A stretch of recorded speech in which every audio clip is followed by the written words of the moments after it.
guess your stock just went up, golden boy.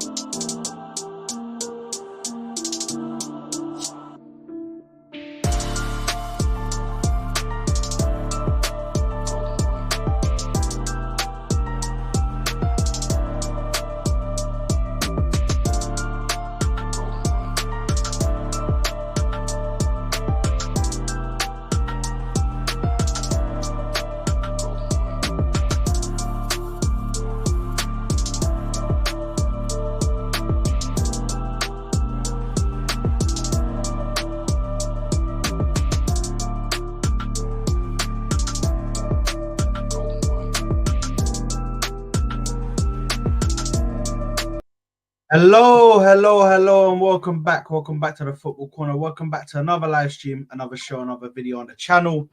And welcome back to the match reaction to the game against Lens at home. Oh, we got a lot to talk about, people, man. Visually, it was amazing, man. Visually, it was amazing. You know, just to watch perfection on a pitch. Big up to Hellboy in the building, nice and early. Big up yourself, Hellboy. Big up. And yeah, listen, we're gonna get into it. We're gonna break it down because to be honest, there's going to be mostly praise. There may have been a few things that happened yesterday that weren't to the best, but we'll get into it. But firstly, make sure you're liking the video, subscribing to the channel. Any likes are appreciated. Any subscriptions are appreciated to the channel, getting us bigger and bigger in this space. And yeah, let's get into it. And firstly, let me bring in my guests. So firstly, without further ado, we have Mr. Giuseppe in the building. I'm going to invite him first on the channel. Giuseppe, how's it going, my bro? Yeah, man, come on. All good. You know, happy after yesterday. Listen, the funniest thing was the first thing I thought about after celebrating that Kai Havertz goal is about how shameless I knew you were being in that stadium, bro. Yeah, 100%. I know you were there. Waka. Bro, me and the guy next to me were just singing it, bro. I don't care. I was there, mate. I was there singing. Yeah, come on. But yeah, man, live and direct. Everyone, make sure you hit that like button, share, subscribe to everyone's channels. Subscribe to the Football Corner. This guy next to me. Oh, 1 minute. This guy next to me, grinder. He's a grinder. Pause. Yeah, I know you wanted that pause in there. That's crazy. Pause. Hey, yo. Hey, that was crazy. Let's just say he works hard. Let's just say he works hard. I pause. That was crazy. Big up yourself, bro. Big up yourself. No, big up. And next, I'm gonna save him till last. Yeah, because anytime I start off a show, I always invite him first. They're gonna start saying it's Moroccan bias, you know what I mean? It's Arab corruption and shit, North African corruption and that. But listen, I'm gonna invite Mr. T in the building. He's coming all the way from the Netherlands, out here representing Dennis Bergkamp ex. Yeah, man, he's representing for the Netherlands today and for Turkey. So big himself up, but he is on the channel. T, how you doing, my bro? Big up everyone. Big up the chat. Big up. Saad, you need to go. You need to go to games more often, man. Because if we play like that, we need you more at the games, bro. Hey, listen, man. I might have to start going a bit more often, man. The thing is, I like doing watch-alongs because they're hella fun, but you know, true. We'll see what happens, man. I might go to a few more, man. If we get to the Champions League final. Listen, man, I might sell my left kidney to get to that game. Yeah, I'll be there if that's the case. Bro, I'm selling everything I own, man. I'm going to that game. I might have to sell my whole YouTube setup and go back to the iPhone, bro. You know, the iPhone with a little light just off the top, bro. Just a little light in the iPhone, bro. That's me. That's me after I go to the Champions League final, man. But nah, big up yourself, team, man. Big up yourself, man. Big up. And last but not least, Yeah, see, there's no North African bias here. There's no corruption here. Yeah, he's invited and brought on last. He's brought on last on the channel. But listen, it's none other than my Moroccan brother, Mr. Ashraf, back on the channel. Ashraf, Habibi. And then the connection just said hell no. Ashraf, you gotta go back out, come back in. Hey, he had to end that real quick and come back in, man. Nah, but listen, we will bring him on in a second. But hey T, you gotta keep. You've also got to keep. You gotta also keep saying we're gonna concede a goal, brother. Yeah, I told you. I that's why I'm not a betting man, and I'm also a Muslim, alhamdulillah. But that's why I'm also not a betting man, because I know I would lose all my money. Oh, Ashraf is back. He has fixed his technical issues. Ashraf, are you back? I don't know what the hell is going on. I have the Ethernet cable plugged in. It's like a decent speed. It's like 750 Mbps plugged in Ethernet cable, and it's still giving me the shit. It's the shirt. You're blinding your internet connection. What you did? You like that shirt? You like that one? Oh, I love this jersey, bro. Like I love this jersey. I usually never get like, yeah, they usually put in like the main one, and then they put in the one that's a bit cheaper for the fans. I was like, this one is so good. I have to get the main one. It's nice. But Ashraf, big up you, man. Big up you for that, man. Big up, bro. Big up T. Big up Giuseppe. Obviously, big up Sad. Guys, like and subscribe, please. We're gonna be dissecting the 65 million for Havertz this time. It's divided by 3, right? So he scored another goal. So now it's 21.67 million each for each like performance. City, Brentford, and the opening goal obviously against. We're not counting Bournemouth, yeah. No, bro. Now, pity penalties don't come. Come on, let's stop it. Hey, that's where the buck stops. The buck stops. Yeah. Pity penalties are not gonna be there. Hey, big up. That's why I don't count Jorginho's thing. That was also pity. Like Odegaard was gonna take that, and he looked at Jorginho like, fine. Yeah, that was weird. That was weird. Yeah. Maybe because he missed that in Italy, you know. Yeah, he missed it in Italy exactly. Yeah. Nah, big up, man. But yeah, listen. Thoughts on the game? Let me go. That's counterclockwise? Yeah. Let me go counterclockwise on my screen anyway. I'm gonna go counterclockwise. Ashraf, let me know your thoughts on the game, mate. On the amazing game, bro. I'm ashamed of myself. I said 5-0. I should have said 6. I can't believe I stopped at 5. But damn, what a game, bro. What a game. And you know the funny thing is, we scored in the 13th minute. The first 10 minutes, it didn't look like it was going to be easy. Because Lens were like shutting down shop, and they were running and closing us down really well, playing aggressive. And I was like, yo, this, like, I was confident we're going to win, like, after the first 10 minutes, but I was still like, yo, it's going to be harder than what I thought. I was like 5-0, maybe that was a bit premature. But damn, when that first goal came in, obviously, courtesy to Cobra Kai, that's what I'm calling it. I shouldn't be. I'm not gonna be that shit. I'm not investing in Kai stocks yet, bro. Like, but big up to him though. Like he obviously got that goal, and the floodgates just opened up. It's crazy. Like this is just like the PSV thing, where literally our front 4, all of them score. This time front 5, if you count Havertz. Great performance. Gabriel Jesus loves the Champions League, bro. I don't care, like, people want to criticize him, say, oh, this guy came out and said scoring is not my main attribute. I don't give a shit. Let him say that all he wants. If he's going to put up these kind of performances in the Champions League every time, like, he obviously was involved in the first goal. Beautiful. I think that was my favorite goal of all the goals, by the way, because, and the thing is, before he even took the shot, I promise you, I knew he's going to cut, because he does that a lot. Whenever he sees a defender is super committed, you know he's going to cut to the other side, and that cut was incredible. Saka can add another body part that he scores with now, scored with the stomach. It's the kind of, like, you know, it's and it's not easy, by the way, because you got to have like 6 packs and stuff to score that, because if you're someone with a big belly, that ball just bounces in your belly and stops right there, but like it hit Saka straight and went in. Obviously a good follow-up from him. Odegaard's goal, amazing as well. I'll tell you guys this, yeah, and we're probably jumping prematurely on this, and we'll probably discuss that a bit later. But Tomiyasu, for me, man of the match. Oh my god! Not just Oh! defensively, the way he went forward and everything. Like, oh Yeah. my god, Yeah. this guy Yeah. is such a solid. I saw David Ornstein's tweet today about us looking to do a contract extension. Yeah. We have to, bro. Look, I understand injury prone and all that stuff, but he's. I'm hoping that he's over it now. He's such a solid player. The fact he can play right back, left back, and put up the exact same performances. What a freaking player, bro. The fact that we got this guy for 25 million from Bologna? Sheesh, bro. But yeah, look, great performance. The first the English team to score 5 goals in the first half of a Champions League. Saka currently with the highest GA in the Champions League. Not bad for someone who's having a shit season. Apparently, he's not doing that well.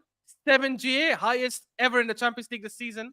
I shouldn't say ever, but anyways, Gabriel Jesus killing it as well. 4 goals, 2 assists, I think. Yeah, man, long may it continue. And what I do hope though is that I hope this is the kind of form that kicks some of our players now to the next few games. Like I want to see Odegaard and all build up on this. I don't want to see regression. But yeah, man, amazing night. Nah, listen, completely agree with you. T, I'm gonna save my bit for last because I have a few things that I'm gonna spur into, and then you guys can like chip in whenever, obviously when I do. T, how are you feeling about that? Yeah, great feeling. This was definitely our best performance of the season, and it reminded me of the days that we would shut down teams in the first half and then sit in the second half, not conceding, just defending, just chilling, It reminded me of those days. People say people want to discredit this win with it's only Lens, blah blah blah. But Lens, maybe there could be a little bit of truth in that. But Lens are not a shit team. We make them look shit yesterday. We shut down Park. We got total control, and it was our best performance of the game. And I want to shout out players, but I'm not going to do it right now. We'll do it later in the segments. But I have some things I want to say about a few players, and of course Arteta, because I've been one of his biggest critics.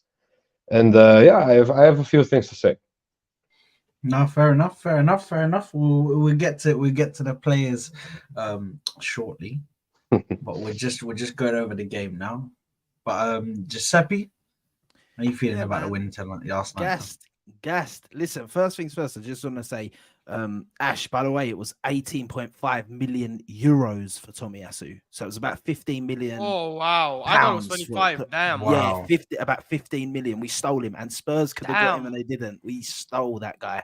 That's a still 15 million. But yeah. Oh, my God. Yeah, it's nuts. That's nuts. Yeah, listen, I was sitting back. I felt like Arsenal and myself, I thought we were with T. I thought we were in Holland, bro, with that loud pack, smoking them big spliffs, bro. We put them man in a blunt, smoked them, and in the second half we were high, nice, chilled, just relaxed, nice and easy, bro, nice and easy. Yes, I felt a bit sorry for you Sads in the stadium in the second half because it was freezing and not much really happened in the second half, bro. But you were probably so gassed anyway from the first half. But yeah. But listen, I was so gassed with the performance. I have one little negative. My only negative is that Skelly and that didn't get on the pitch and Nyanweri. Definitely when we got that penalty, because I was thinking, if you had Nyanweri on the pitch and you got that penalty, you could say, you know what, kid, take the penalty, man. Yeah. Take the penalty. So like that was the only disappointment. But bro, listen, and shout out Tomiyasu, shout out Jesus, shout out Martinelli, Saka. Saka's now got the highest GA in the Champions League. We've now joined top amount of goals in the Champions League. We've only conceded 3. Nuts. Listen, and that's Tomiyasu, yeah. You see that pass? If he meant that, I don't know how much he meant and how much of it was a clearance, but that switch to Martinelli was unbelievable. Absolutely unbelievable. But we'll get more into that. But listen, 6-0, you can't complain. Once again, the goalpost gets moved. it's only Lens, it's only Lens. But if you beat Lens 1-0, then you only beat Lens 1-0, you're rubbish. But then you beat them 6-0 and it's only Lens, you shouldn't be happy, this and that. So the goalpost always gets moved. But listen, we move, man. Qualified top of the group with a game to spare. Beautiful stuff, man. What we can't complain. Some people out here bottom of the league, bro, bottom of the table, bruv. So yeah, man. Hey, listen, some people are indeed at the bottom of the table, yeah, and they're having to beat Bayern Munich in order to save their forget I'm about hoping for the other team. bro. Forget Yeah. about that, bro. And They're they still they're would not qualify. they're trying to save their Europa League hopes. No, forget about Champions League. Champions League might be out the window. They're trying to save their Europa League height. Sad. I've heard what I so mean? many United fans Crazy. on Twitter Spaces praying they don't get Europa League because they're scared of the Liverpool face. They're like, "Yo, we don't want to get embarrassed by Liverpool Bro, because they will." I'm waiting for it. I'm about to me smoke too. on that. I'm about to smoke on that Man United pack. Yeah, when Man United played them at Anfield, bro, in the Europa League, bro. Oh my You know the God. problem is that they're so shit. Even if they somehow get Europa League, I wouldn't be surprised if they lose the first knockout game, no matter who it's against. Like I'm not even joking. It'd be so funny. Like it could actually happen, bro. It's mad. Bro. And shout out to Galatasaray as well, eh? Shout out to Galatasaray, bro. To Hakim Ziyech, I'm Moroccan Hakim brother. Ziyech. Yes. Lucas goals, but we'll take it. It's okay. Dima Onana, Doesn't Maghreb. matter, bro. We take Yeah, what we yeah. can. Shout out. Exactly. Let's Dima actually Maghreb. shout out the real hero, Andre Onana. Andre Shout Onana. out. Oh, Yeah. big up, man. Always Big up, there man. for, Big uh, up. for for Arsenal fans, bro. Whenever we feel Big up, bad or we're feeling down, he's like, "I got you, bro." Big up Don't worry. Onana, bro. Wallah, At that's least you a ain't true got me. hero.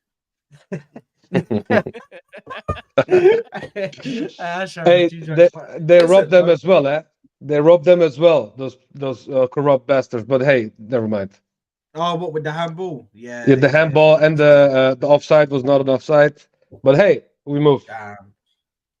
But you know what? Yeah, getting into this game, obviously from my point of view, yeah.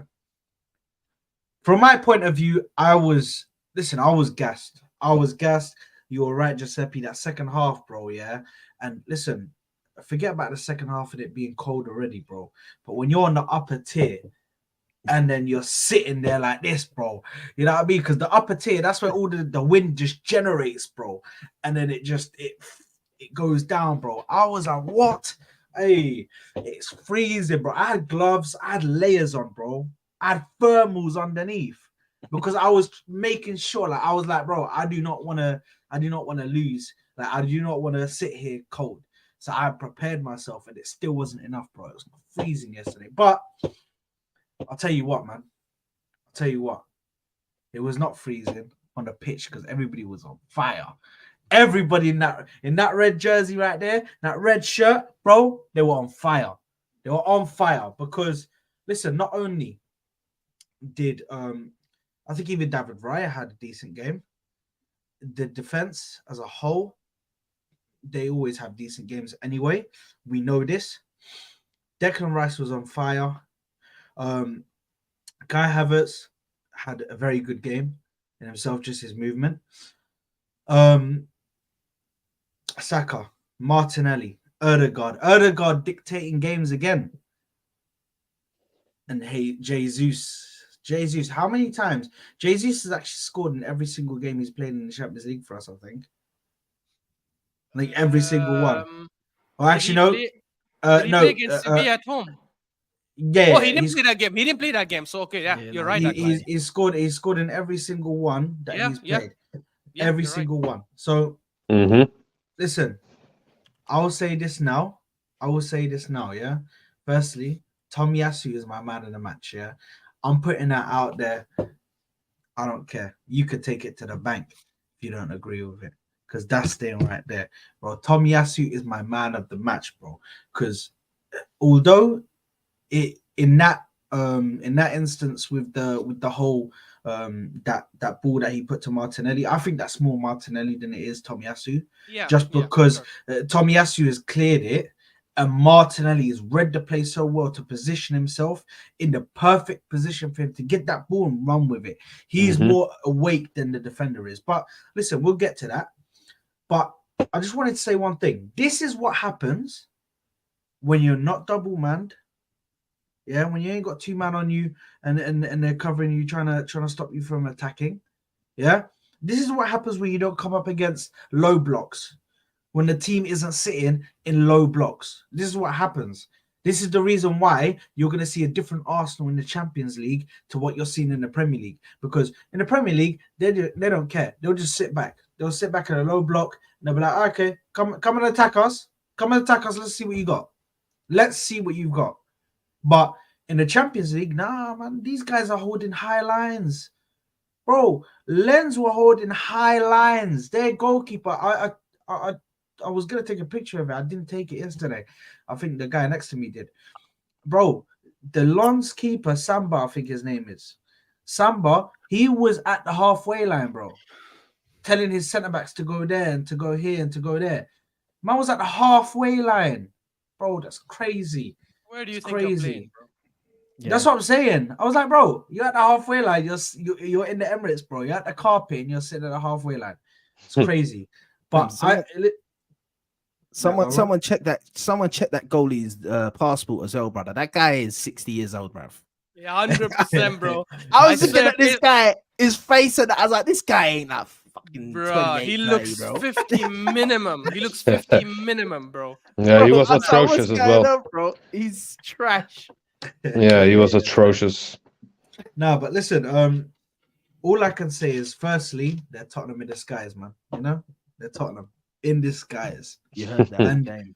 And you heard that, like Yeah. it was being sung all game, mate. Yeah. And then there was at one point we were like, "You're fucking shit." Oh, I heard that. You could hear it. And then my favorite, you only came to see the Arsenal, came to see the Arsenal. You only came to see the Arsenal. They only come I'm to glad see we the did that Arsenal, to bro. them. They only no, but they only come to see the Arsenal. And to figures, yeah, me and my boy, yeah, I went to the game with, we were trolling after. We saw Lens fans and we were like, can you tell me the score? Can you tell me the score? It was hella funny. And I can't lie, we met this one guy, yeah, and he was hella upset, bro. Like he was angry, yeah. And we were chatting with him, yeah. Apparently he actually drove our away fans to their hotels and shit. And drove him to the stadium. Yeah, it was crazy, bro. And he was showing us like pictures of him with the Arsenal away fans and shit when they were in France. It was crazy, bro. But listen, other than that, enough about my freaking trip to the Emirates. On the game, like I said, this is what happens when you come up against a team that does not sit in a low block. A team does not sit with like 11 man behind the ball, come and attack us. Yeah, it gives our attackers space. That's when Martin Odegaard comes alive. This is what happens. Our players come alive in the attack. Our defense is always going to be our defense. Our defense is untouchable right now. Our defense is one of the best, if not the best, defense in the league. But our attack, which people say, oh yeah, you're not fluid enough. Oh yeah, you don't score enough chances. Oh, you're not doing this. You're not doing that. Well, that was the same attack yesterday. And in fact, that was not even the same attack that went up against Brentford. That was the attack that a lot of people were criticizing with Kai Havertz at left 8. Kai Havertz at left 8. Bro.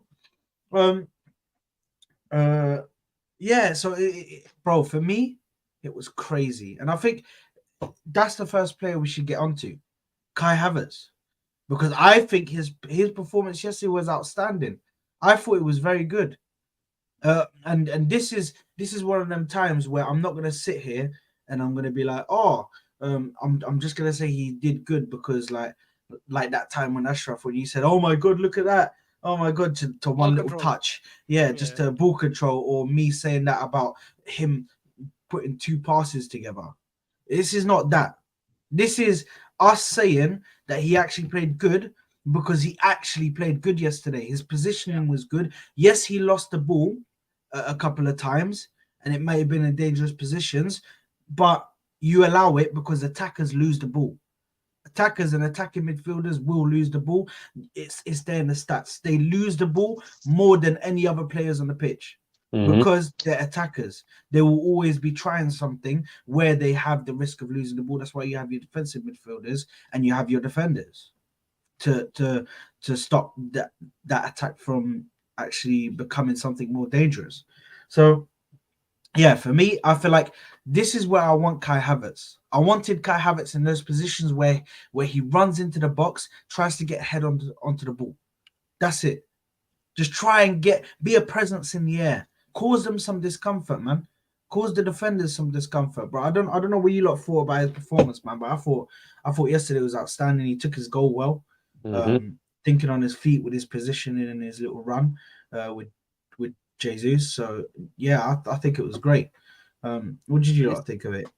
Listen, I was happy with his performance. So when I know someone's had a great performance, and I can remember 3 key things that I looked at and said that was quality, and that was his goal, being in the right place at the right time for the goal, tapping it in.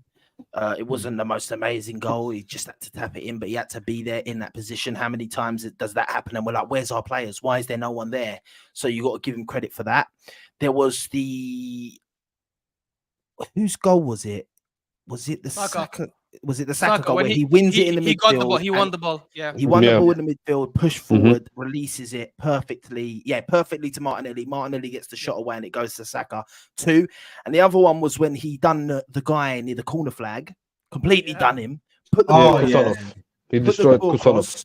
We had a shot, and then to this moment now, to this day now, I still don't know what the foul was for. When the goalie palmed it out and then it went straight to Jesus' feet and he's gone round he's got the ball and then the ref's blown for a foul. And I'm thinking, what the fuck was that for? Yeah. So listen, them 3 key things that stick in my mind. If you've done that many things that stick in my mind, you had a really good game. So for me, and listen, you can see the confidence. There was even a time where it come and he chested it down. And I'm like, yes, you're seeing that bit of confidence in him now. Not to say he's going to be a £65 million player, not to say he's going to stay this good. But you can see the confidence is there in him now.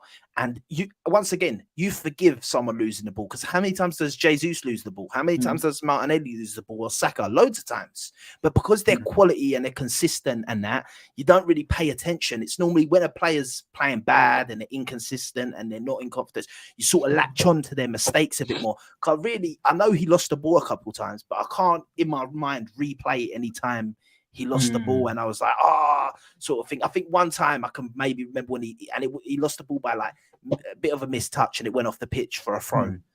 So for me, Kai Havertz, yeah, man, shout him out. You got to give him the praise if you got to give him the negative side, you got to give him the praise when he does it, So I said start him as well, innit? I was the only guy in here that said start him due to the confidence. And I also want to say one last thing is that scoring the first goal is so important. Because he opened the floodgates. He opened the floodgates. He don't score that goal, you don't know. We might go another 20 minutes without getting a goal, and it might be a stickier game. So scoring the first goal is always mad important for the team. Definitely for Arsenal. So yeah, man, shout out Havertz. 100%. Ashraf, what were you lot saying, T? Yeah, I echo Giuseppe said. Obviously, that opening goal is extremely important. As I said, Lens, I think, were playing well in the first 10 minutes. They had a lot of the possession. They were like physical. They were doing all the right things, closing us down quickly. So when you score that first goal, the whole game changes because they know they have to come out a bit more. It allows us to counter really well. I mean, that Odegaard goal was a proper counter attack. Yeah, such bro. No, he's bro. This guy's a Chelsea fan. It's so salty, bro. Just because he could never do performances like this for you. Actually, no, let's not say that. Actually, let's not say that because he won them a whole Champions League. He won them the Champions League. Yeah, so let's not say that. Actually, but they don't. My bad, metal face. Yeah, so they give Mount credit. Oh my God. He was. Look, he was really good. And as Giuseppe said, like you could even see the confidence. Like not just with the goal, there was not only when he went near the corner flag and he ran past his man. There was also another time I remember when he got the ball. He was so cocky. I think he tried to do a drag back and put it to the left. He lost it. That's the only time I remember he lost it. I was like, oh, why did you do that? But in the end, I was like, yo, actually, that's not bad. Like this guy is flowing with confidence now. He's trying things you wouldn't see him try before. And look, that's what we need. And I'm not gonna be one of these reactionary fans who goes like, yeah, 65 million justified. Definitely the right move. Arteta fine was right. I still think that, okay, you know what? I'm not going to change my stand from one position, from one game. However, if he keeps playing like this, I am more than happy to have that beautiful, delicious humble pie, right? Like this is a humble pie I'm waiting for, right? Because in the end, if it helps our club, I'm not going to be against it. And I'm not even going to be unreasonable and say he needs to perform like this every single game for the rest of the season, because that's insane, right? If he gives me that same performance last night in let's say 60 or 70% of the remaining games, that's decent. That's decent, and that's actually more than what I would have expected from him anyway. So look, it's worked. I'm glad that it also worked where Arteta wants to play him, right? Because look, if Havertz is going to work for us in the long run, he has to work where Arteta wants him to work, and that is the 8. For whatever reason, Arteta sees him there. He sees him as a midfielder. He wants him to play in the midfield with Rice and Odegaard. Fair enough. It worked yesterday. Because I don't think that as a false nine he would. I still think Jesus gives us more as a false nine, not as a false nine. Sorry, as a striker than Kai Havertz. But if he's gonna work in the 8, I don't think we should be playing him every single game. But if he's gonna play the way he played yesterday in the 8 in a lot of games, then hey, decent man, and we'll take it. So long may it continue, and long may the division also keeps going. Ash, do you think we judged him too early? Do you think we didn't give him time to gel into the team? Definitely in that midfield role, which is so important to us. Do you think we judged him too early? Do you think? No. Honestly, No. Gee, I feel it's the opposite, bro. I feel like Havertz. You know how a lot of new players come to a team and you say, give them a season, give them time. You need to see them. This is not me being cocky or arrogant, but I think with Havertz is the opposite. It's a situation where he has to prove to us why we are wrong. Because we have seen him for 3 seasons. Okay, ignore the last season because Chelsea were horrendous last season. But in his first 2 seasons, he was abysmal for Chelsea. Like, this guy scored the Champions League winning goal, and Chelsea fans still wanted him out. Like, that shows how bad he is. And they have played him in different positions there. So I feel for us to be like, you know what, we were wrong about Havertz. I feel it's the opposite. I feel like he has to now prove to everyone that actually those 3 years were an anomaly. It's not who I really was, and I'm going to perform well here. And a lot of the criticism, Giuseppe, that we gave him as a midfielder, they haven't really gone away, if you think about it, right? Like, we said he's not the best defensively. I don't think yesterday's game changes that. We said that he doesn't, like, offer as much going forward. He's not the most creative. He's not the best, like, goal scorer. Like, let's say, like, Chaka last season, like 7 and 7. I know it was an anomaly for Chaka, but, like, you'd expect a centre mid to do that for a team like Arsenal. That hasn't changed. But if he can play the same way he played yesterday for a long time. Now, if you're asking me, do I think he's going to keep this form for the rest of the season? I know we're gassed, and I want to say yes. History, but my honest history, answer is no. history honest answer is proves, and history tells you it's a no. Because exactly. Because he can have a good performance, and he's shown that he can have a good performance, and then drop 2 stinkers straight after. So yeah, but I'm Do you know hoping what I I'm mean? wrong. I'm hoping he proves us wrong, though. But I'm also going to put in there. I'm not. Once again, I'm not trying to be a. I'm not Yeah, as I hear you. have a super fan and that. But like Chelsea themselves are that inconsistent. Chelsea themselves will go and win a game and then lose 2. You know, Mhm. and it's been like that. And That since was Kai only last Havertz, season, though. even the season before that, No, they before finished that. third. No, they were decent the season before that. They finished third. They reached 2 cup finals and lost both on penalties to Liverpool. Like, they weren't like Champions League level when they won in 2021, but they were decent though that season. They finished third with 75, that was 76. I can't remember. that was what's his name? Tuchel.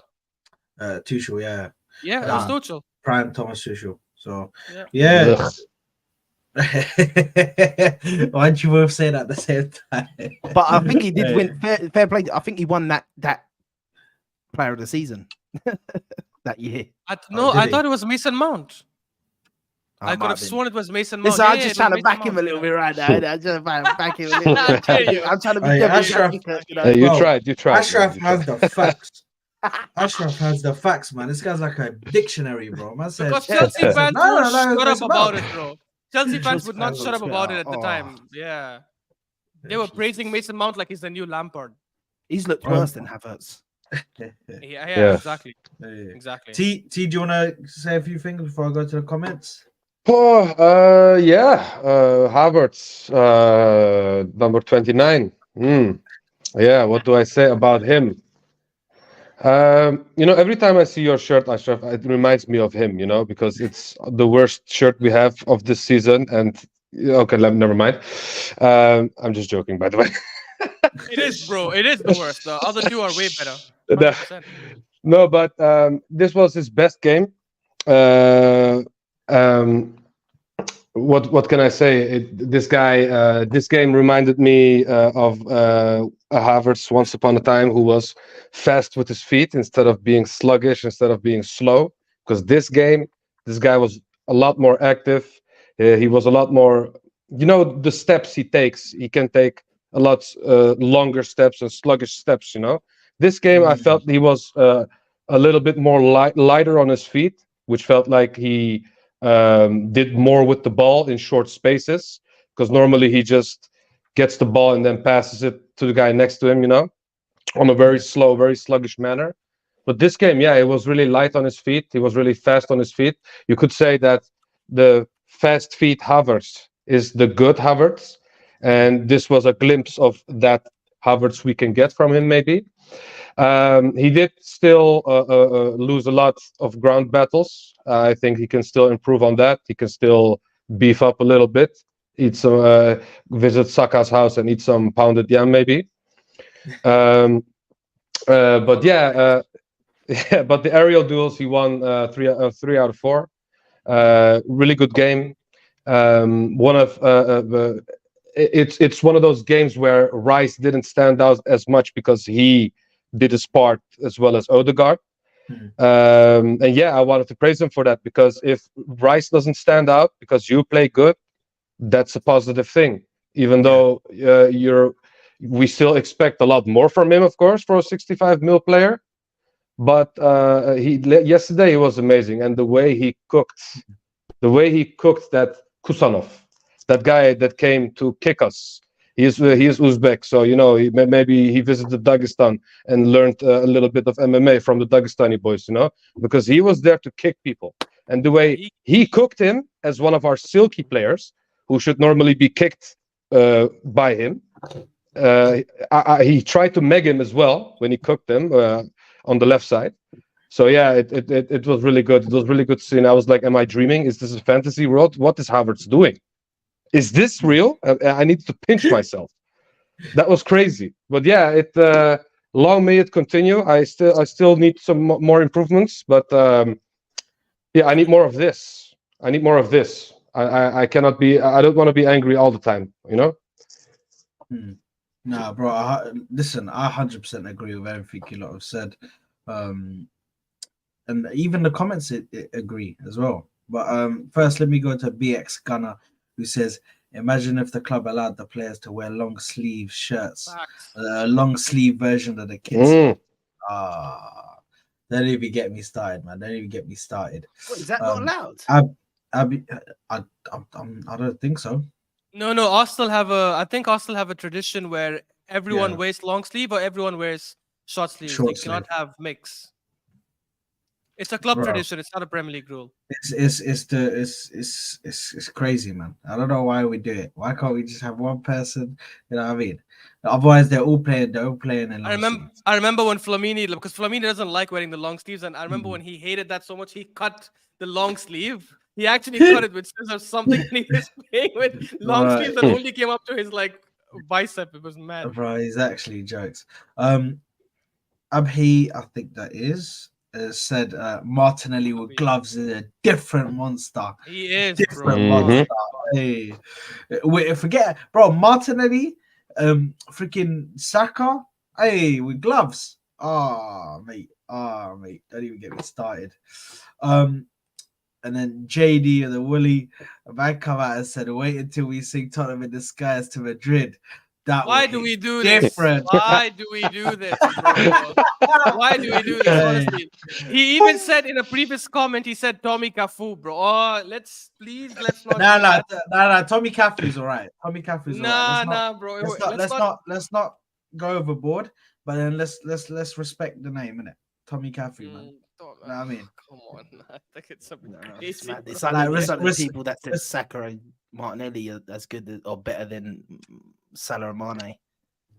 Oh yeah, I saw that, bro. That was stinky. I saw two versions of it. One version makes sense. One version said at 21 or 22, at this age, Salah and Mane were not this good. That's fair, because at 21, 22, Salah and Mane weren't this good. But someone else did say that Saka and Martinelli are already at Salah and Mane's peak levels. So I was like, Yeah, that yo, was Yeah, but I Chelsea don't, is a shit club. That's why. yeah, I don't wanna- Man just insinuated that man just assumed it was Chelsea fans, bro. No, no, no. Saka was at Chelsea when he was young. You know, that's why Oh yes, yes, yes. they It was. fucked a lot of young players like Salah, Robin and Salah, as he well means as Salah. yeah Salah. Not Yeah. Salah, yeah, yeah. sorry, Salah, you meant, yeah.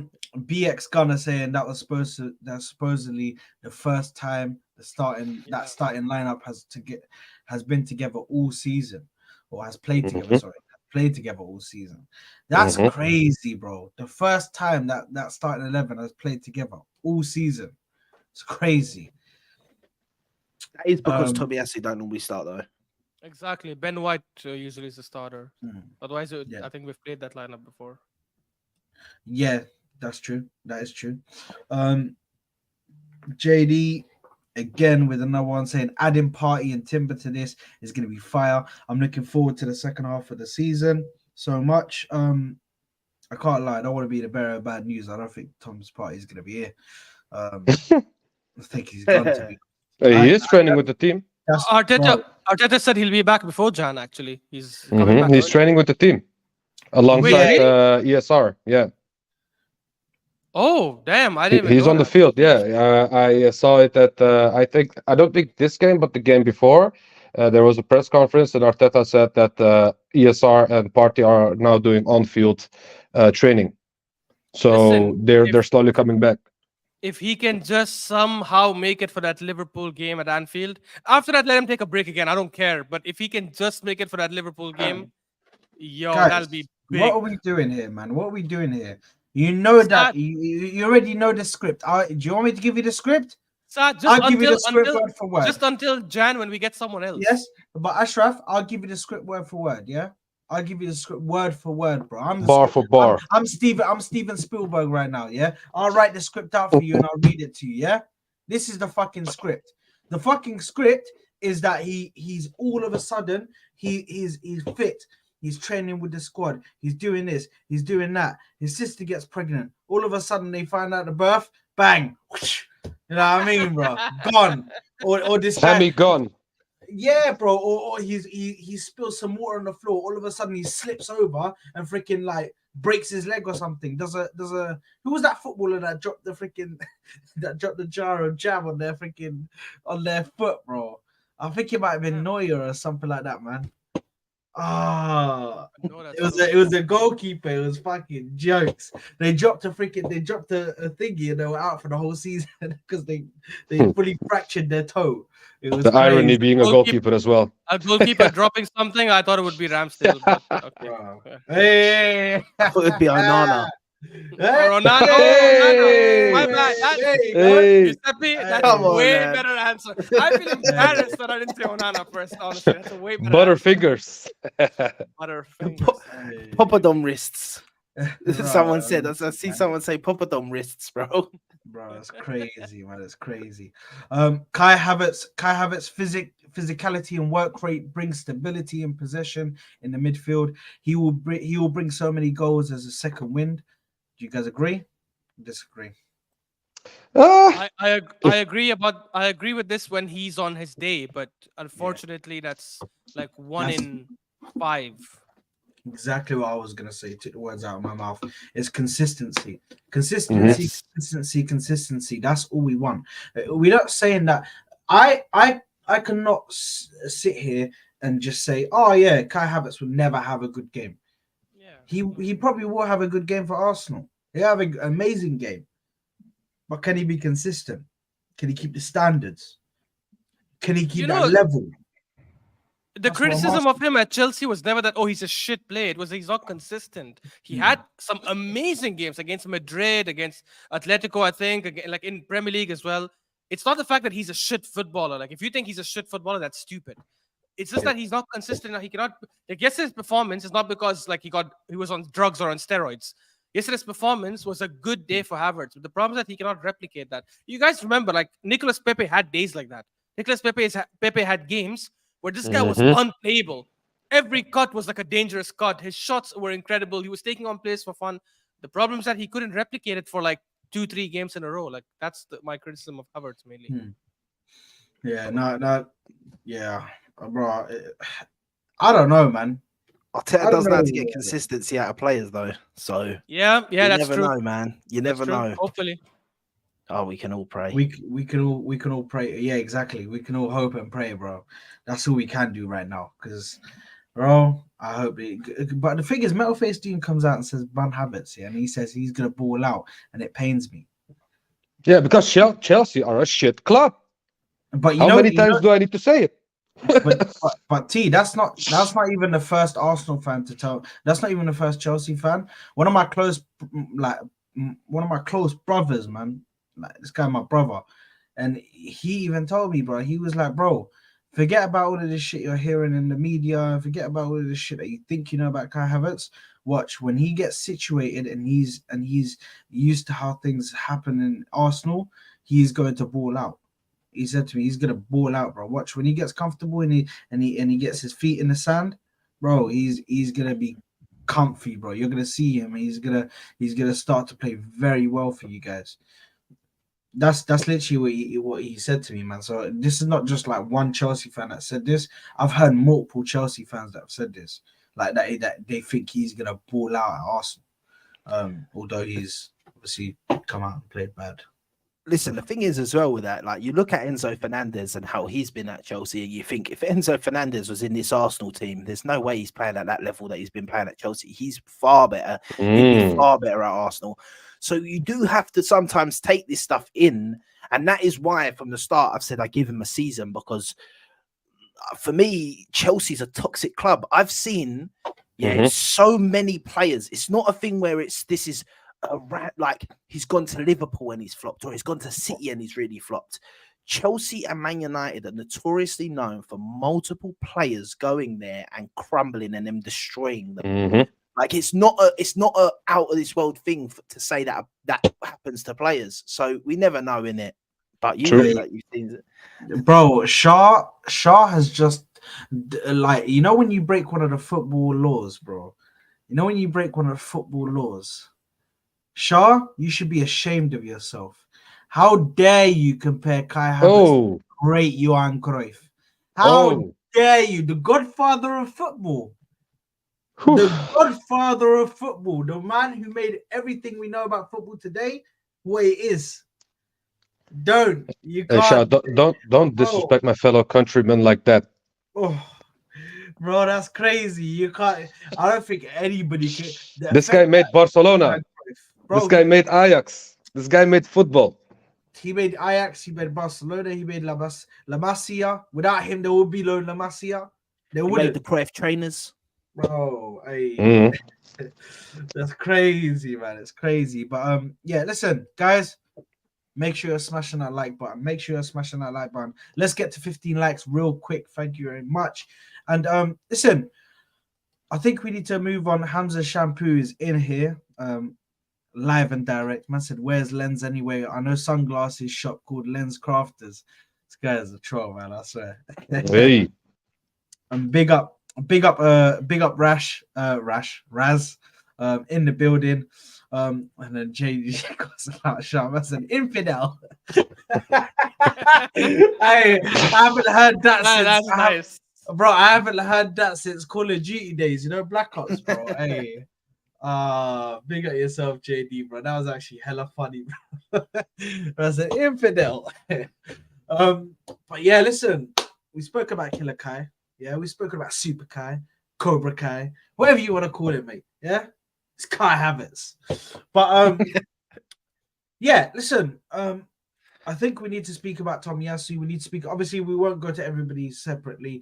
We're just if you want to chime in, you can chime in. But I think we need to speak about Tomiyasu, man, because this guy is signing a new deal. I think he played amazingly yesterday. And listen, you guys already know how I think of Tomiyasu, but this guy's my favorite player right now because my other favorite player is currently out of action. So, you know what I mean? Tomiyasu is right Fabio Vieira? No, hell no. Hell no. What are you talking about, bro? My favorite player is Julian Timber. That's my favorite player, yeah. But because he's out of action right now, You know what I mean? You almost said it correctly. I thought you were referring to Thomas What do Partey. you Okay, say? man, I didn't think you were referring Nah, to hell Timber. no. Hell no. Timber, bro. I swear. Bro, I'm living off of that cameo. I'm living off of that cameo against Kyle Walker, mate. Where he had him stripped to the wall. Pause. Yeah. Hey, And then man said, pause.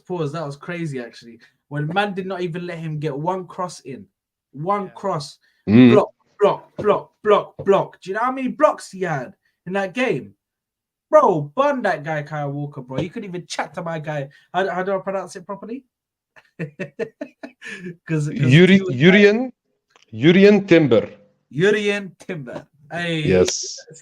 you see, I'm practically Dutch now, but yeah, I can't lie. Slowly, Rice is becoming my favorite player, man. I can't lie. he's crazy. I He's fucking love crazy. that You know man. this. You know The double tackle he did was mad in the game. I just bro, love it's that not guy, even- man. It's not even a double touches, bro. It's not even a double tackle, bro. It's the little. You know when somebody is about to get the ball taken off of them. And normally you think, okay, he's made a mistake here. Yeah, there's no way he's gonna get to that ball, bro. The guy's gonna get it. He's gonna take it away with him, bro.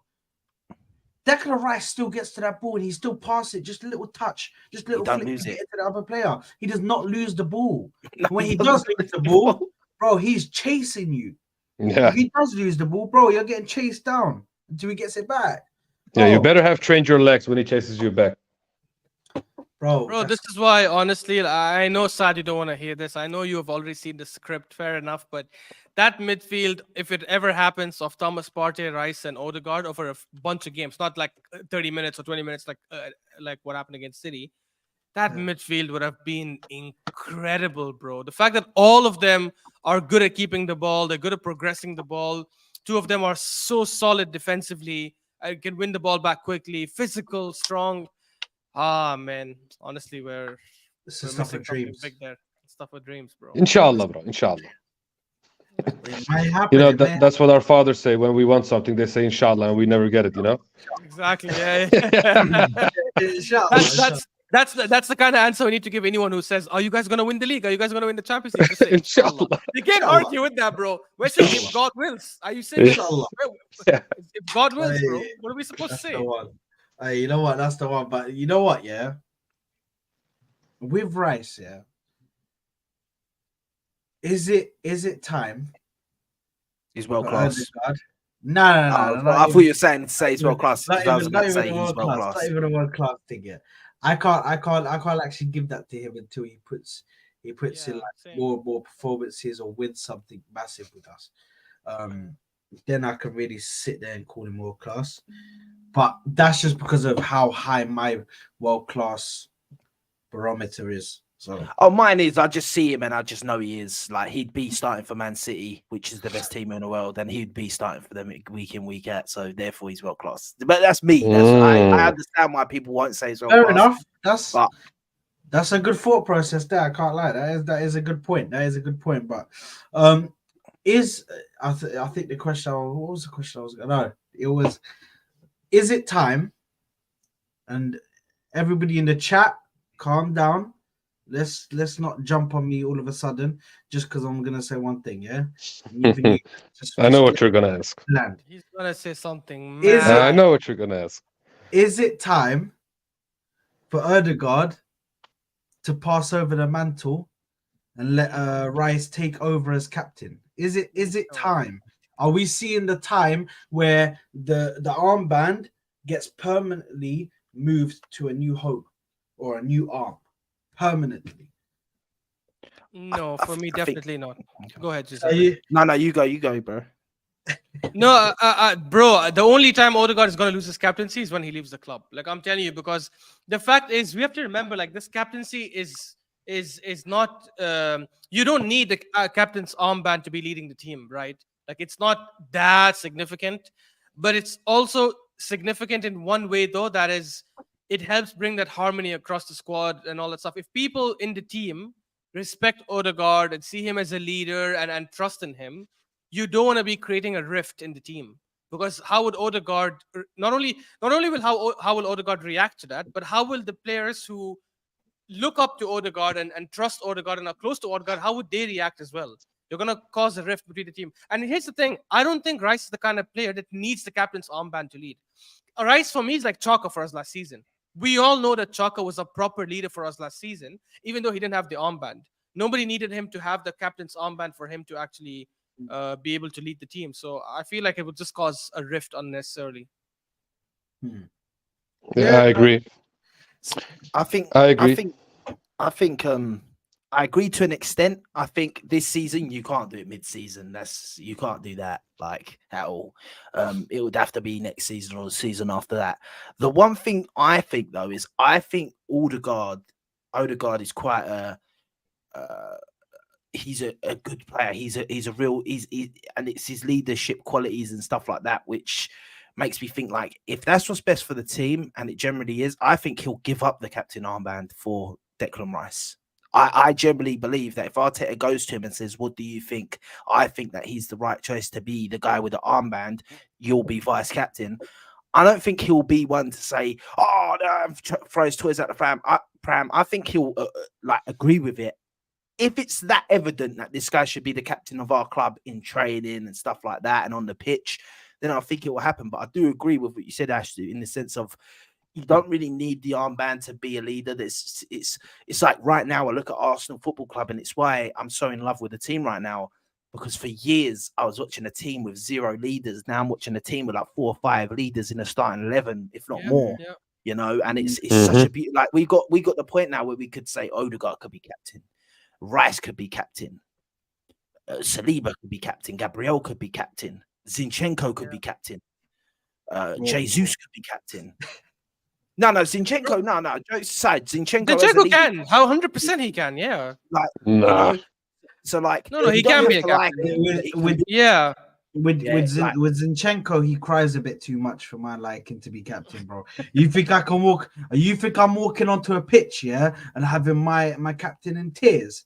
You must be skunk. No, bro. listen, for that, I hear you. He would never be our captain, but he's a captain like figure in the team. He's got leadership leader. qualities. Yeah, he does. Which so for me, it's beautiful to see that. And to be honest, I don't mind who's got the captain armband. I feel like Rice is an out and out just captain geezer. Like, so I just see him as the future of Arsenal, as the captain. I just see him in that role. Personally, I think his position is the best position for someone to be a captain. You see everything, you're involved with every part of the pitch. So for me, it's normally like when I was younger, it was normally like that position, or the goalie is normally the captain. Kind of gone away from goalies being captains now in football. But yeah, no, I don't really. But yeah, so for me, I'm never a fan of that. Yeah, I think that he'll be a great captain. I think if he does or doesn't, it don't matter too much. But I don't know. Listen, he might have been promised that when coming to Arsenal. You know, that might be the only sticking factor. He might be of been promised like you're going to be captain of Arsenal Football Club. Like, sort of thing. I actually think Sorry, I'm not saying. I'm not even trying to say. Like, I don't think that Odegaard should be stripped from the captaincy. By the way, that's not why I brought up the question. I'm just asking the question because, as the host, I just wanted to get your thoughts on that whole thought process that has been brought up by a few people. People have been bringing it up. Oh, should Rice be our captain over Odegaard? Is Odegaard too quiet? Because sometimes he's definitely not. Sometimes he doesn't speak on the pitch, but there's a reason, because you get 2 types of captains. Yeah, you get a captain who leads by example and doesn't necessarily speak. He doesn't shout at you. And you get another captain. I think they used Roy Keane and Vieira as the examples. Roy Keane is screaming in your face, this, that, da, da, da, da. Vieira, he show you how to do it. You do what I do. You copy how I do, and then you'll be fine. Yeah, I'll set the example for you. You follow suit. Simple as that. So that's the thing. That's what people, I think, get confused about Odegaard. Odegaard is not quiet. He's not shying away. He's showing you how to do it.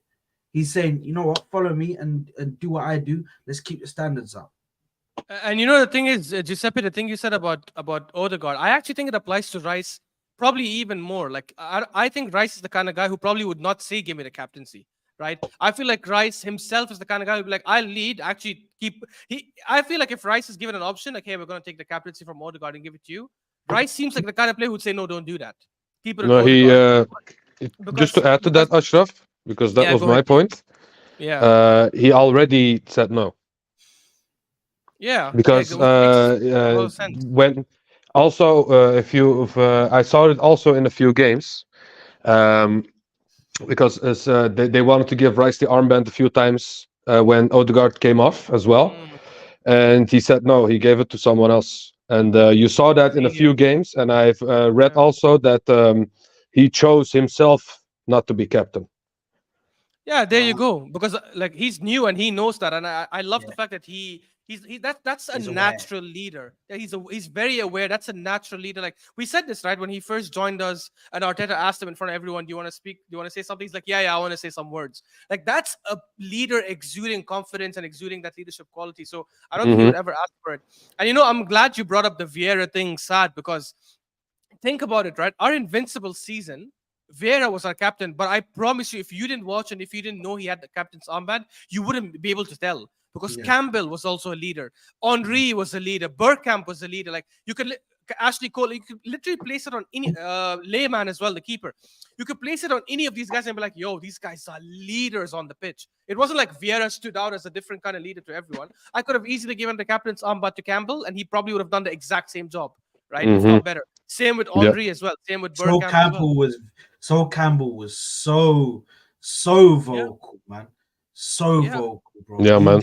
exactly. He'd be Even he'd probably see Lundberg there. He'd be get out of there, move yeah, down. He'd see it bro. screaming and screaming his hand, bro. People be like, "Oh, this guy's too quiet. This guy's too quiet." Even Gilberto Silva was a proper leader. Mm. Like he was a proper captain material. Hmm. Like even with Brazil, I think he captained them like a few times here and there. Like we had leaders all over Was the it pitch, and that's exactly the it. invisible wall, isn't The invisible it? wall. Yeah, it was he's a World Cup legend. winner, bro. World Cup winner. He started Oh, for Brazil when they won the World Cup. In fact, oh I man. top find player. I've always said I think he may be Arsenal's most underrated player ever. Yeah, I would agree with that.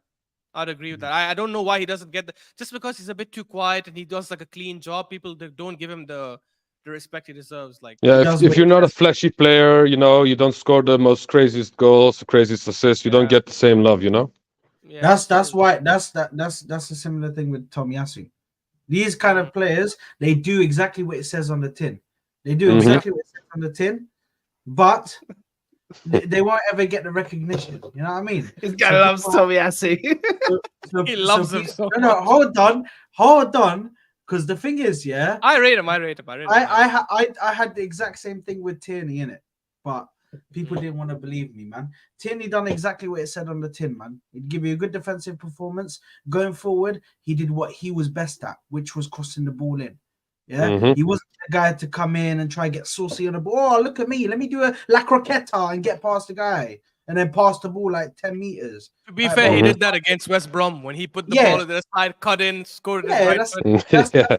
that's on an odd occasion, but Yeah, that is true. he's not gonna do that consistently for you. Hold, But hold tight, Ben White. By the way, hold tight, Ben White, because that yeah, guy, if Tomiyasu keeps playing like this, that guy is not gonna get his position back, bro. To be fair, no, I no, so, don't know. I actually feel Arteta's gonna keep rotating. Even by the way, when Ben White came off the bench, he played amazing. He didn't have a yeah, bad yeah. game. He was so good. He was making those runs. He was winning the ball at the back, and he put in like a nice cross. I think he had a shot as well. Like he actually did really well, to be honest. Sean's a joker. That's like we all talk about how bad and overrated Usman Where did Dembele is. Dembele come Hey, off? This I echo this. By guy the is way, just I echo a this. merchant, man. Yeah, me too. I But echo I this. don't know. Emre Mor was He's the better Dortmund player. Shout out. I'm just saying it right here, right now.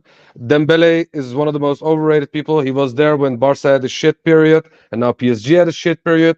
Is that a coincidence? No, this guy is terrible. I No, echo. T, don't do that. He won the league with Barca last season. He was amazing, bro. Come on. No, I have Bro, an agenda. That's I have good. an He agenda. made a I big have mistake agendas. leaving. Yeah, fair, fair, fair. I liked bro, Emery more, bro. He just couldn't. He was not disciplined, though. I'm just surprised that he's not on the physio's bench right now. You know what I mean? He's still not on the physio's bench. I'm like, fucking hell, man. This guy's putting on a record, bro. Respect to you, my brother. You're To actually, be fair, he was good the long against haul, man. Newcastle. Yeah. Bro, yeah, you know what? He's actually done all Hey, right. Sad, but- we should be supporting him, bro. He's married to a Moroccan. yeah. Listen, man. Did you not know that? Guy, He likes the Moroccan I culture. He likes the Moroccan I culture and did, everything, apparently. did. Oh Well, he's yes, French, the culture. man. He's French. They all come visit us, man. They all come visit us. Every single it's full of French people in Morocco. If you go to Morocco, you just see French people. It's just full of them. They love it. Shout out Moroccan females, man. Hey, listen. Hey, what? He's moving mad, bro. Hey, what? Bro, I have a lot of Moroccan people living near me. You know, I know them. Bro, Belgium, Amsterdam, or the Netherlands as a whole, Yeah. bro. They go there There's a lot. it's full of them, bro. Full of them. Mhm. Crazy. Spain is filled as well. Yeah, I've been to Yeah, Morocco as well with one of them. Portugal. Yeah, as because well. most of them go from Tanger to because it's literally 14 kilometers by sea. Yeah, Some of them swim. I'm just yeah. That's a Or different combo. they go on boat, bro. They go on boat and then they're transporting stuff, bro. It's crazy. But yeah. Listen, going back to the football. Let's move on to the attackers. The defense, I don't really think there's. It gets boring to talk about Saliba and Gabriel. Yeah, they're great. One thing I want to say though, quickly on the defense is, I think Saliba was probably our poorest player yesterday. He got skinned Mhm. twice by Wahi, bro. And By the way, one shot for that striker, huh? So, By the way, he didn't have a bad game at all. That's the Who? level of Saliba. Yeah. He didn't have a Yeah. bad game at all. But the level of Saliba is that, like, and you see it because all the fans have been waiting, bruv. Because the Yeah. second he got turned one time this season, bruv, I'm seeing fans, Tottenham fans, Chelsea fans. Is this your centre back? Is this your centre? From when you're clinching onto a turn of a player, One dribble. that Yeah. happens. One 5 seconds dribble clear. in a game that we won 6-0, that he was probably just chilling because we were winning 5-6-0. Yeah, you know how good he is. So people need to stop with this comparison to this. He ain't comparable to any centre back currently in the Premier League right now on current football. But all right, cool, Diaz and that. Yeah, but like the Chelsea fans trying to fucking say he's like any of their players, bro. You don't have a single defender on his You don't level. have a defender on his. You don't have a defend. I don't even know if they have a defender on Tomiyasu's level, mate. Yeah, let alone Saliba. That's true. Yeah, and That's I'm not true. even trying to throw shade True. on Tomiyasu, but Tomiyasu walks into the team. All right, Thiago Silva, he's got that experience. Reece James, but he's never fit though. But he's so bro, like Saliba's the one thing I'd say in the defense, and that is clutching at a straw to say someone had a weaker game because he's still so good, man. To But be yeah. fair, he got skinned twice by Sepe Wahi. Like the once was the turn, once when he looked at him, put the ball and just ran past him. But outside that, he had a very good game. Yo, I'm telling you guys, watch out for Sepe Wahi. This guy is such a good striker. I watched him last season with Montpellier in a bunch of games. Even his stats are incredible. I think he had like 19 or 20 goals, something in the league, and like 4 or 5 assists. That's someone that Tottenham should be looking at right ASAP. Bro, honestly, he's such a good dribbler. He's an amazing finisher. 20 years old only, by the way. Huh? On the Saliba thing, yeah, bro. I just feel like I feel like bro. We're 4. I think we're 4 or 5-0 up at that point. Bro, it was the second 4 half. or 5-0 up. Yeah, we were. It was 5-0 up. 5-0 up. Yeah, bro. Bro, I feel like he was just like, bro, I can't be asked, bro. I actually can't be asked, bro. These guys are too dead, bro. Let me try and give him a chance, bro. Let me give my man a chance. Let me give him a head start. You know when you're racing with your young sibling, and you're like, okay, you get like a 3-second head start, and I'll run. I'll start after you, yeah. And you let them run, and you run, and you just blitz them. Exactly what happened, man. Yeah, but Saad, you need to remember the same people that talk about Saliba are the same people that discredit our goals of yesterday. You know? Yeah. Saying things like, yeah, Martinelli had a lot of space, that's why he scored that goal. But by the way, Giuseppe, I have a lot of respect for you after yesterday's stream, man. I have a lot of respect for you. I couldn't have kept my cool like you did on most streams yesterday. Yeah, that was insane. That was insane. But do you know what it was? The other Arsenal fans were they were doing all the energy. They were doing all their energy. So I was letting them have free reign, bro. I was keeping it chilled. Yeah. I was tired, bro. I was so tired. Wait, what was that on? It was on Mo's channel, isn't it? Yeah. And Will, shout out Will, innit? I really have time shout for out Will. But He does have a bit of Arsenal, but he's so like people are hating on him for having Arsenal hate, bro. He's a Tottenham fan, bro. Come on, Bro, we're do you all know the how same. much I just sit there? Do you know how many times I just sit there and argue with Will on Twitter? Yeah. But yeah, I I see got- you sometimes. I see you sometimes. bro, no, because listen, I got love for the guy, man. He's such a good guy, bro. But when it comes to football, he's just so annoying, bro. I'm like, Will, stop. I think he bringing does it up on. stats." I think he plays the field a bit, man, because he does like to wind up. I think a bit. Of course, it's also he for the does know content. he- Let's not forget the content. Yeah, but he does know his football. I'll give him that. He does know his football. Yeah, Mhm. 100%. I'll just say though, like this is sorry, Sad, I have to get this out of my chest because I've seen it no. a lot of times on Twitter, like since last night, and I got into space today where people are saying this shit. Why are you guys celebrating this as if it's a big deal? It's only Lens. It's only. Are you guys gonna win the Champions League now? Are you guys gonna win the Champions League, bro? As Giuseppe said earlier, if we won 1 or 2-0, you'd be criticizing us for not smashing them. It doesn't matter if it's Lens. It could be freaking. Al Ittihad from Saudi Arabia. It doesn't matter. Actually, Al Ittihad have better players now, to be honest. But anyways, it could be any shit team. A 6-0 win in a Champions League group stage is a big win. It doesn't matter what it is. Of course, we have to celebrate that. It's insane. And none of us are saying we're 100% winning it now.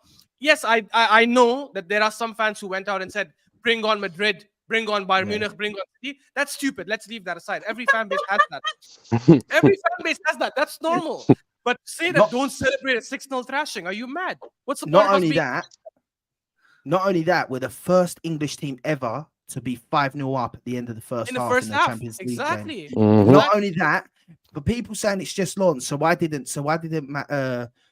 Man City smash that team that's in their group, that team that's lost every game? Why haven't they smashed them 6-0? Yeah. Yeah. You know, if that's the standard, Man City are better than us, as everyone says. So why are they not smashing the young boys, for example? Bro, they won us. Even young boys. Young boys. Why aren't you beating young boys 6-0? Why aren't you beating young boys 6-0 then? Like, if it's that easy and that's just what you're meant to do, listen, 6-0 against anyone isn't easy. It's amazing, 100%. Their But reasoning is that you haven't won a Champions League. Yeah, me too. Their reasoning is that you haven't won a Champions League yet. Okay, so I guess every single game we're supposed to go like, okay, we won next game. Okay, we won next game. Like until we win the Champions League. Are you mad? And just to add to that as well, bro. Just to add to that as well, but people what people forget is that this team, not the club, but the team, has no experience in Europe whatsoever. Yeah. And for them to do this in their first Champions League campaign, it should deserve praise. Saka had the most GA of all players, while he's having a quote unquote slow season. You know, it's crazy how these boys on this age, Saka 22, a lot of players still really young, are doing this as like they're experienced. You know, it's amazing, and and these boys don't get enough credit because of pure hate, of course. But you know what you say to people that ask you if you're going to win the Champions League, Ashraf? You know what you say to them? Inshallah. Inshallah, exactly. You can never argue with that. Inshallah. By the way, Saka's GA this season's nuts. Absolutely. And he's playing bad. Imagine, like, bro. Yeah, this just proved that even if he plays bad, that he still produces. You know, like Saka, like Salah, for example, he can play shit but still produce numbers. And Saka is doing it at the age of 22. Let's be real. It's good that you lot mentioned Saka because I need to quickly go for like just a second. Yeah, speak about the attack yesterday because the attack was just happening. Yeah. We spoke about the defense, we spoke about the midfield. Actually, speak about Ødegaard as well because we actually haven't spoke about him. So just speak about Ødegaard and the attack. I'll be right back, guys. Yeah, you know what? On Ødegaard, boys, I think. By the way, Saka. Just quickly on Saka, like I'm not gonna lie. By the end of this season, I think we're also going to be calling him world class because he's putting up world class numbers. Season after season, first time in the Champions League, almost the group stage finished. He's got the highest GA in the competition. That's nuts. For his first campaign. I don't care what anyone says. We got an easy group, this, that, whatever. I don't care. His GA is there, bro. Saka. But with all the guards yesterday, to touch on what Seds was saying, I thought like he was a bit just in the game. Like he wasn't pulling up trees. He was just keeping it ticking, doing his right. I don't think it was a game where he needed to be as involved. Everyone was cooking. That goal though, that I think that Wow. so. I don't think the strike is getting enough credit. I think as a strike, that was the best goal of the game. As an Curved actual towards the end. finish, Yeah. yeah, it was in the bottom corner on a volley. He knew it. He called for it. He banged it. The confidence to bang it was there. And listen, he hasn't played a lot this season recently because of the injuries and that. But even his GA is looking good, man. He's getting goals. You know, he's involved. It's not obviously what it was last season, but he's had that injury, he's had that niggle. Hopefully now he can come back and perform. But that goal, man, that goal. Listen, Jesus as a whole, his goal was the best because the way he just sat that guy down. We know we all love it, but that strike from Odegaard for me was phenomenal. Mhm. That's just pure technique that he has. You know that you will never unlearn that. You will always have that, even if you're in shit form. But yeah, just to add to that, Odegaard, what he did yesterday is what we've been screaming for, and that is to drop deep a little bit more. We don't have the heat map up right now, but if you look at his heat map, you can see that it's more spread than the last game. The other game, he was more in one position, and we saw that last time we checked his heat map on the stream. And yeah, it feels like he's getting into rhythm. I just want him to be a little bit more ruthless because I still see his. Yeah, he can be indecisive sometimes, and then he passes to the guy next to him. Just pass it deep. Just give a through ball, even if you lose the ball. F it, just do it. You know, at some point you need to do it, and you'll get in the rhythm one way or another. You know, and yeah, I'll give him a lot of praise because he dropped deep. He asked for the ball. He brought the ball forwards, and that was really good. But I just need more, a little bit of the ruthless Odegaard, and of course the goal, amazing goal, pure technique. But let's not use it to overshadow his shortcomings still, because I still expect more from our captain, from our best number 10, supposedly. You know, yeah, I just hope that we're getting step by step into the Odegaard that we want to see, and this is the step in the right direction for sure. Yeah. You know, I might disappoint you guys. I actually wasn't that impressed with Odegaard because I felt like, you know, in a midfield three of Rice, Havertz, and Odegaard, you'd never expect him to be the worst midfielder of the game. I didn't think he had his best game. A couple of misplaced passes here and there. A couple of times he lost the ball because, you know, he just tried to keep it for too long, or I don't know what he was trying to do when he was trying to turn some of his players. However, with that being said, I echo what T said 100%. When you, as an attacking midfielder or as a winger, are not having enough opportunities, or not having the best game, I want you to drop deep, get the ball from the center backs, try to build, and he was doing that really well yesterday. So I'll give him props for that at least. That when he saw he's not like getting enough luck in the final third, and he's being closed down quickly, he tried to drop deep and build it himself, which is really good. His goal was incredible. The way he took that volley, and you literally, if you see the replay from behind the goalkeeper's thing, you could see the ball like curve towards the end. That's how well it was hit, and he's done that like many times with the way he strikes the ball first time. The one where Kai Havertz, I think, skinned the right back.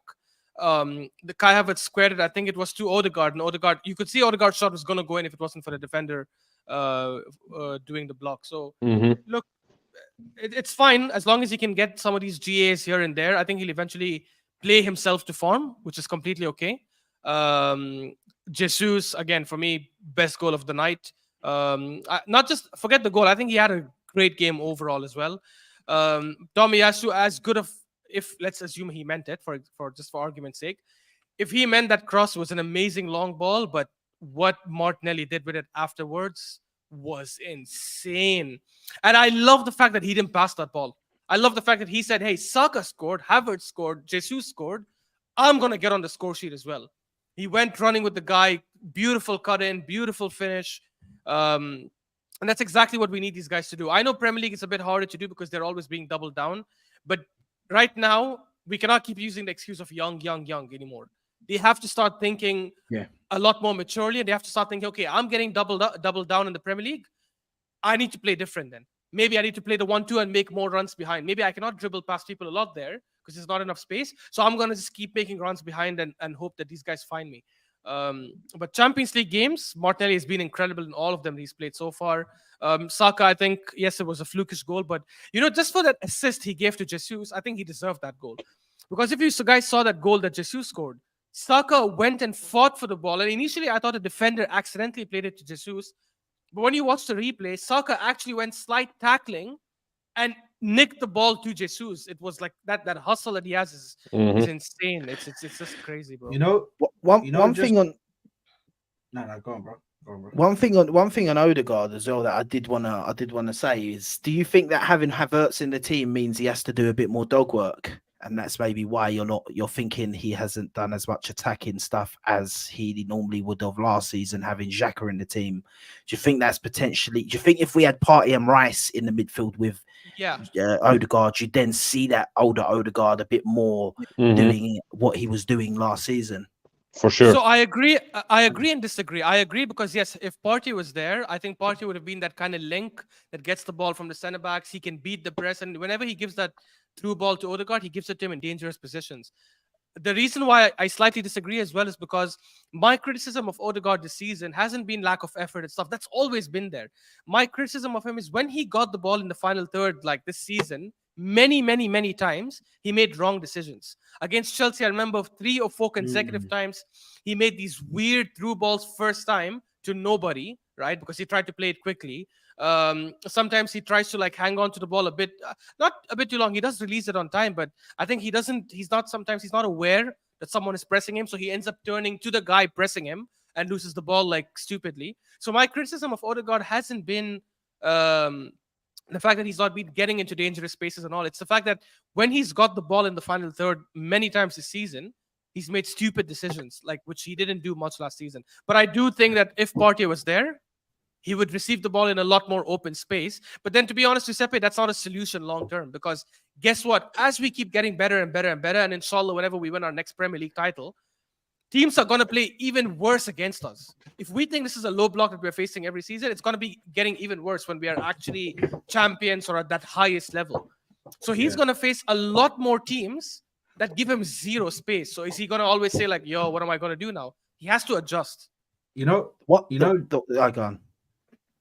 Just quickly on the Odegaard thing, yeah, because you can see it from the heat maps, because we got the heat maps now. I've got them up. Yeah. Look at the difference between the heat map from this is the Brentford game. Yeah. This is the Lens game. Look at the difference. He's got a bit more freedom to go and do what he needs to do, bring the ball in from deep, push it forward. And he's pushing it on multiple places. He's on the left at times. He's on the right at times. Majority of the time, he's on the right, but he's also on the left, pushing the ball forward. So you can see he's everywhere, bro. He's everywhere. And yes, this is us keeping a high line at times. But listen, I think he had a decent game yesterday. Not his best work, but I think he was decent yesterday. Saka. Listen, I don't know. He just fires up when he sees the Champions League. This goes out to all them people who told me that Saka can't compete in the champ, or we have to wait to see if he could do it in the Champions League. Yeah, it's great doing it in the Premier League. We've got to wait to see if he could do it in the Champions League, because apparently in the Europa League he was invisible. Yeah, this is for them people that said that kind of stuff, because there was a lot of them that said this kind of stuff. Yeah, but even then, listen, this team right here has some serious potential. To actually go really far in the competition. I think that's my next topic I wanted to get to you guys before we end off the stream. How far do you think this team is going to go? I just want to go to each and every one of you. How far do you think this team is going to go in the Champions League? Honest opinion. We're going to win the treble.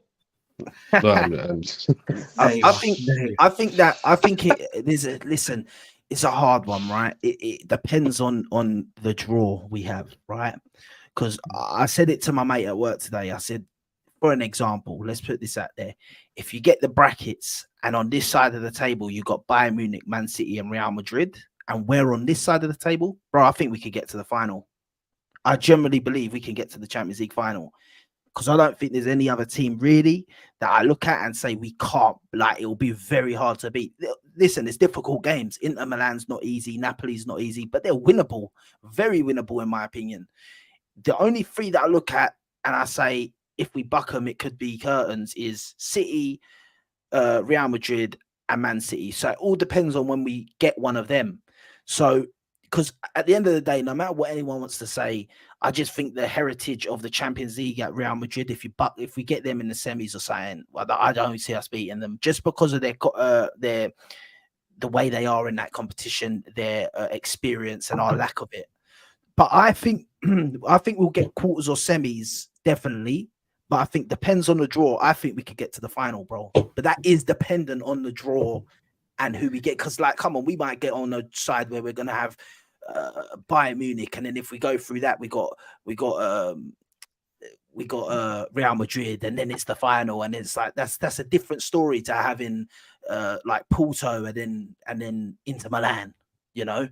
So it's a hard one to say, but I think quarter semis, I will get out around the 16.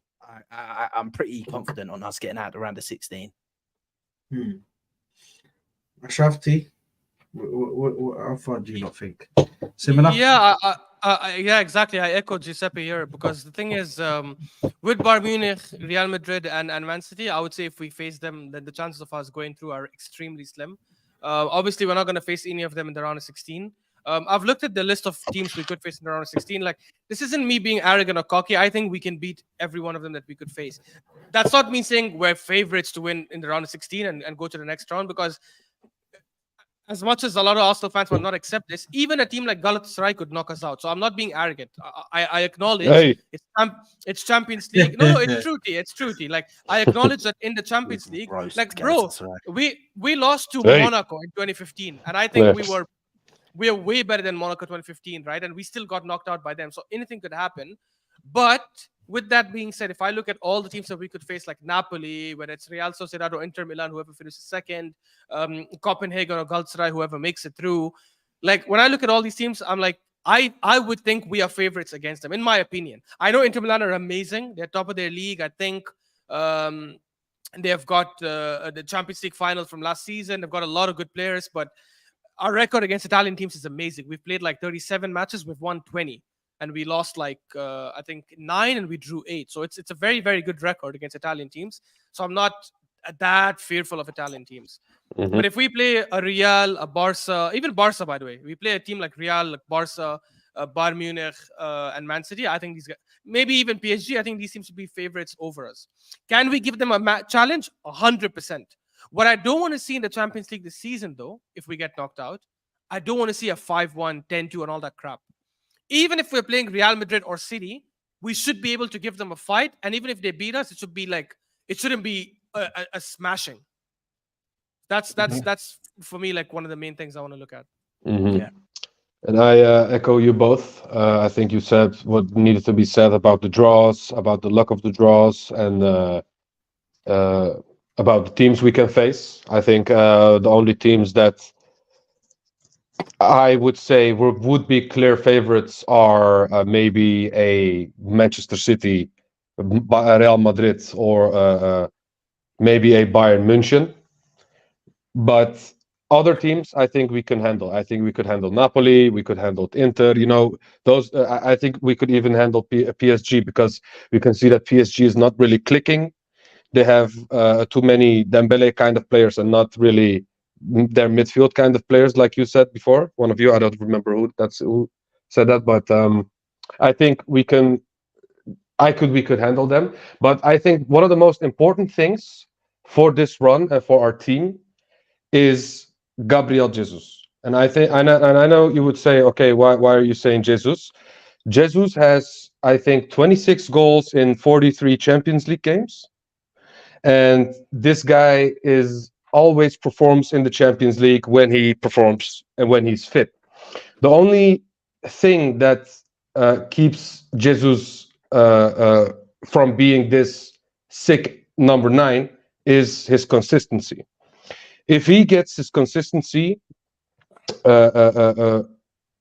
like the way we want it and like the way it should be, this guy could be one of our main reasons we would make it far in the Champions League. And I think we would go, we could make it to the semis, a respectable semi run. And then if we could maybe, I don't know, face Real Madrid, we could get a fight, like you said, Ashraf, and maybe lose by 1 goal or maybe 2 goals maximum. Then I would see this as a respectable run for their first campaign with this team. And yeah, like I said, Jesus is one of our vital keys, because he said after the game as well, the interview that I gave in Brazil was misinterpreted. I can score goals, and he did that after a game that he scored a goal, and I respect him for that. But if he gets his consistency in order and he fixed that, then he could be one of our main reasons that we would make it far in the Champions League. Yeah. And you know, Sad, in this list that you shared, I actually completely forgot about Atletico Madrid. Atletico Madrid is a team that if we play them, I wouldn't say we're favorites. I think it's very close. Yeah, that's what I was about to say. Yeah. Atletico Madrid is about them. Atletico Madrid, Diego Simeone. Listen, I, as well as people saying that they possibly want him as a manager if Arteta did get sacked. Oh, that's bro, mad. listen, I wouldn't personally go for him, but I still rate Simeone very highly, man. He's a very good manager, knows how to get a win over the line. He knows how to get a win over the line. That's why he's one of the only managers to actually beat the Barcelonas and Real Madrids when they were fully at their prime. Mm-hmm. The best of the best. And he managed to get league titles in that league. So yeah, listen, I think I'm looking at semis at the moment. Even look what Raz is saying here. He's saying I'm only scared of Napoli, Inter, and Atletico Madrid on that list. I'm not scared of Inter. I think Inter. I think this season they look a bit different in the Champions League. Maybe in the league they look a bit more stable, but in the Champions League they don't look as stable. Even in that game, Champions League, they're being good. No, in that game against Benfica, to go 3-0 down at halftime. No, but they didn't start a lot of their main guys. They actually rested a lot of players, so that wasn't even their main team. And they came back from second. That was their second team, and they came back from 3-0 down with their second team. Yeah, even Sanchez scored. Alexis Sanchez. Yeah. And that's one thing why I wouldn't want to go up against against no, bro. If Sanchez scores against us and knocks us out of the Champions League, bro, nah. I can't even think of something like that, bro. That hurt me deeply. I couldn't watch the streams anymore if that happens. Yeah, that would hurt me deeply. The good news is we'll probably avoid Atletico Madrid because they're currently top of their group, and their next game is at home against Lazio. So I don't see them losing that game. As long as they get a draw, like they'll top the group. So it'll be Lazio instead. Right. Okay. But yeah. Listen, I'm hoping we can get to the semi-finals. Let's say, for instance, we get to the semi-finals and we push for the league, and obviously, I want to go as far as I can in every single competition, because I've always been of the believers that I don't want to go out in any competitions. I want to win every single competition, so I want to fight until the very end.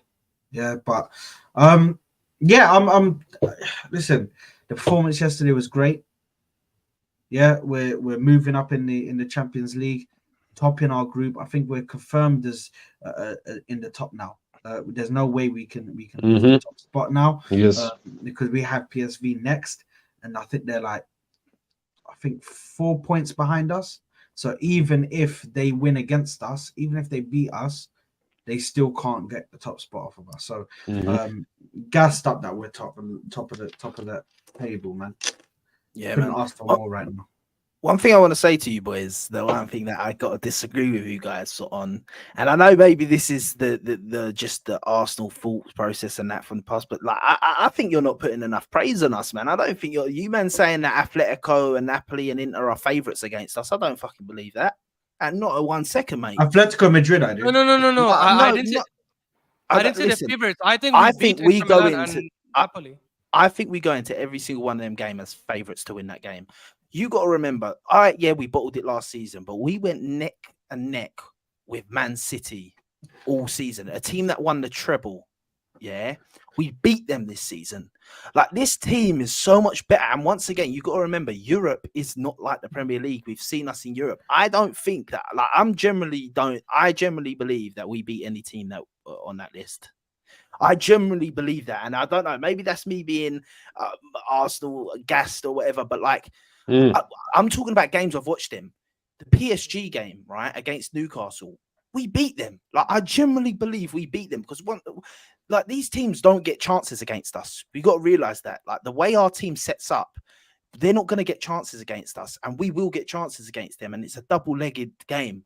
They don't beat us at the Emirates. I don't think they do. And the way we play away from home and the way we're structured away from home, I generally believe we beat any of them teams. And but that's me, innit? That's me. Maybe I'm being. I know you can lose to anyone. I know you can. Galatasaray, you said there's no way. I'm not gonna lie. I want Galatasaray. If we would play against Galatasaray, we destroy Galatasaray. We destroy Galatasaray because the game from yesterday, Man United, we score like 5 or 6 goals. Yeah, like they were open. Yeah, no midfield. No, Giuseppe, I think every team in this list, I think we definitely, like, I would say we're favorites against all of these teams. The only thing with Atletico Madrid, I said it would be a 50-50 game. I don't think we're favorites against Atletico because they have the heritage. I think it's 50-50. Like, they have the experience and the heritage and the manager who's done it before.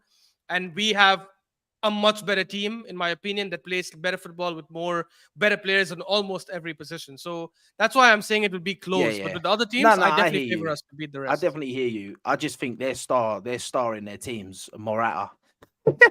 Man will be living. They're both of them, man. Saliba's got a pocket and Gabriel's got the other pocket, mate. They'll be right away in there, bro. Leipzig, I can't lie, man. Listen, bro. I rate hold on. Just hear me out. It's not even Xavi Simons, bro. Do you know who I rate in that team? What's his name? Striker. Played for Lens last season. Oh, he played for Lens. Yeah. What's his name? The guy who scored against Man City. Openda. Luis Openda, bro. He is nuts, bro. You know, I'd actually sign him as a striker for us. I feel like he'd fit into our system so well. You want to take the risky road? No. But if I was willing to take that risk, and if let's say for instance we buy a proper striker like an Ivan Toney, and then let's say for instance we go for like another striker, Openda would be like my second choice. Because Openda's crazy, bro. I've seen the way that guy, his movement is on point, like his passing, like his little link-up play that he has with his left mid, right mid, and even he plays on the left at times, bro. He's all over the place, man. Even last against Man City, I think one of his goals came from the right side of him coming off of the right, bro. Listen, I can't lie to you guys. He's definitely a player to watch out for. Definitely a player to watch out for if we come up against Leipzig, which is a possibility because they are going to be second. But we would still cook them, bro. Let's be real. Yeah, listen. I'm very wary right now because yes, we've won most of our games in the group, but let's remember that we had a Europa League group. Yeah. We didn't have any of the. But they are a Europa League team. Let's be real, man. We didn't have any of the stronger teams. We didn't have any of the stronger teams in our group. I think the strongest team that we had in our group was Sevilla, which, fair enough, the boys done a job against them. Yeah, the job they done a job against them on both legs, at home and away. So, yeah, listen, I'm excited, man. I'm excited to see what's gonna happen. You know. I'm excited to see what's going to happen. I'm not getting over the top right now because I'm waiting to see. I'm patiently waiting. You know what I mean? But I think that is it for the stream. So, boys, Thank you very much for joining me today on this lovely stream, which we have done. People in the chat, big up yourselves, big up yourselves. Make sure you're smashing that like button. Make sure you're subscribing. Make sure you're subscribing to all of the boys in the channels on the panel. I will be putting their links in the description so you can go and follow them and subscribe to their channels. And people, we'll see you on the next one. Take care. Love you all.